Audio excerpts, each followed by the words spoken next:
मैं जलील साहब आपके पास आ जा रहा हूँ।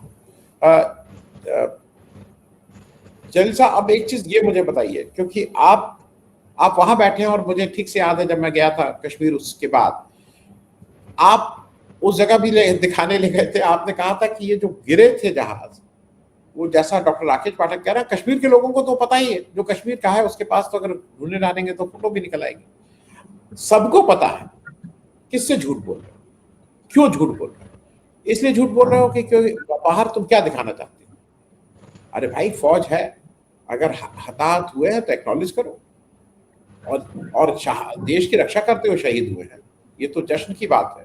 ये कोई चोरी, राम मंदिर की चोरी करते हुए कोई थोड़ी हुआ है कि चोरी करते हुए कोई रात में कूद रहा था दीवाल चंपत जी या उनका पैसा लेकर और वो कहीं पैर फिसल गया और चोरी कर ली, तब वो होते। कोई आसाराम बापू वाला थोड़ी है। ये तो देश को फक्र रहेगा, और जब तक ये लोग रहेंगे तब तक हम सबको फक्र रहेगा कि हमारी देश की सुरक्षा के लिए लोगों ने वो दी थी।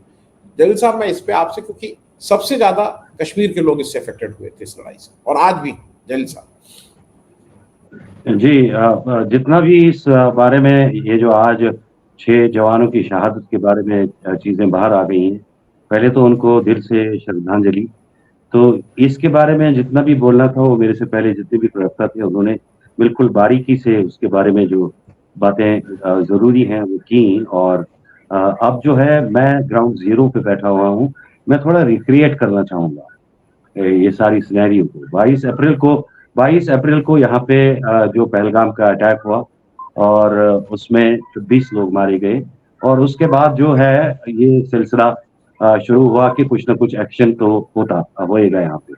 तो एक्शन की बात जब आई तो 7 मई के दिन ऑपरेशन सिंदूर के नाम से ये शुरू हो गया, जिसके बारे में अनुमान तो था, लेकिन किसी को ये नहीं पता था कि कब होगा और किस तरह से एक जो पहलगाम का वाकया है उसका बदला लिया जाएगा। उस रात 7 मई की रात को 1:23 पे मेरे घर के जो शीशे है पूरी तरह हिल गए, पूरा मकान हिल गया। और उसी वक्त मैंने अपने सोर्सेज को लगा के पता करने की कोशिश की कि क्या हुआ है, और 4 मिनट में मुझे ये पता चला कि एक हवाई जहाज मेरे घर से सिर्फ 4 किलोमीटर की दूरी पे गिरा हुआ है, जिसके बारे में डॉक्टर राकेश ने बात की। उन्होंने पांपोर तो एक बहुत बड़ा एरिया है, लेकिन जो प्रिसाइज एरिया जो है उसका नाम है पंथा चौक, जहाँ पे ये जहाज एक बहुत बड़े मस्जिद के सहन में और आसपास के इलाकों में गिरा था, और उसमें आग लगी हुई थी।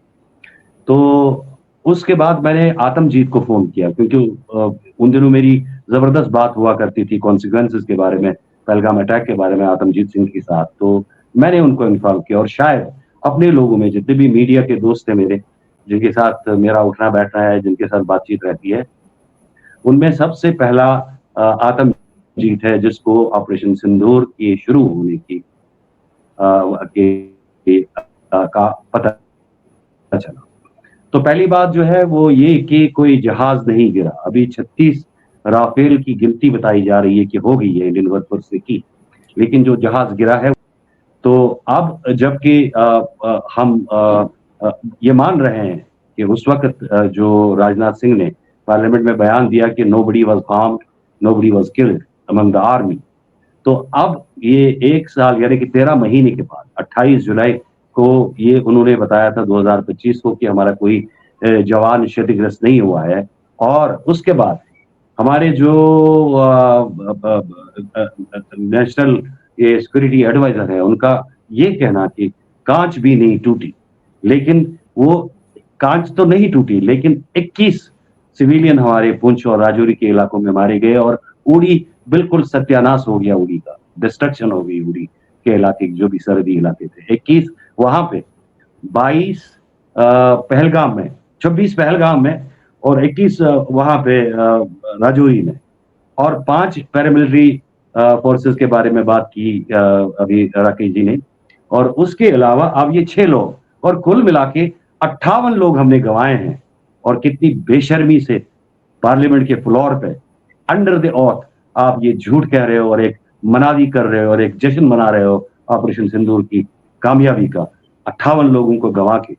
और वो भी 1 साल के बाद वो झूठ सामने आता है कि हमारे 6 जवान शहीद हो गए थे, उनमें एक एयर टेक्नीशियन भी था, और ये नहीं बताया गया कि एयर टेक्नीशियन के साथ साथ कोई हमारा इक्विपमेंट तो नहीं तबाह हो गया। जहां पे उसको मार गिराया गया तो जरूरी है कि वो किसी रॉकेट से या किसी मिसाइल से वहां पे अटैक हुआ होगा और उसकी जद में आकर वो हमारा जवान शहीद हुआ होगा। क्या उसमें कोई, जैसा कि पाकिस्तान दावा करता है कि हमने जो हमारा एक वो डिफेंस सिस्टम है उसको एक आदमपुर में या कहीं और किसी बेस पे तबाह किया है, कहीं उसमें इसका कोई रिश्ता तो नहीं है हमारे एयर टेक्नीशियन का। बहुत सी चीजें हैं जो अभी पर्दे के पीछे हैं और जिनको बाहर आना हमारे लिए बहुत जरूरी है। अब जब राजनाथ सिंह की बात आती है तो या बाइसती डिफेंस मिनिस्टर वो इतने ऑन कम्पिटेंट हैं कि उनको या तो मालूम ही नहीं था, ही वाज अनअवेयर, या उन्होंने चूज किया कि मैं झूठ बोल लूं और अंडर द ऑट पार्लियामेंट के फ्लोर पे वो ये बात कह रहे हैं, ठीक चीजों को एसिटिन किए बगैर या एसिटिन करने के बाद झूठ की शैली में आता है। तो क्या जब इस बारे में अभी तक मैंने जो बातें की, मैंने जो या हम सब लोगों ने जो कर्नल साहब ने भी बात की कि हमारे जितने नुकसान हुए हैं वो उसके बारे में हमारे जो फौजी अफसरान हैं उन्होंने पहले ही कई मौकों पर बोला है कि किस तरह के नुकसान हुए हैं हमारे। क्या अब उसके बारे में भी चीजों को बाहर आना अब जरूरी हो गया है?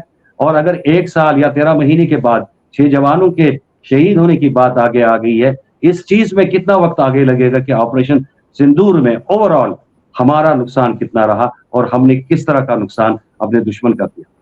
तो अब आपको मालूम ही है कि इन लोगों का जो है they are answerable to nation. इस बारे में इन लोगों ने जो ये काम किया है कि इन शहीदों को जो इस तरह का अपमान किया है, ये उनके साथ एक उनकी इज्जत के साथ एक वो दे डिजर्व रेस्पेक्ट, उनकी फैमिलीज डिजर्व एक उनकी फैमिलीज को रेस्पेक्ट डिजर्व कर रही थी।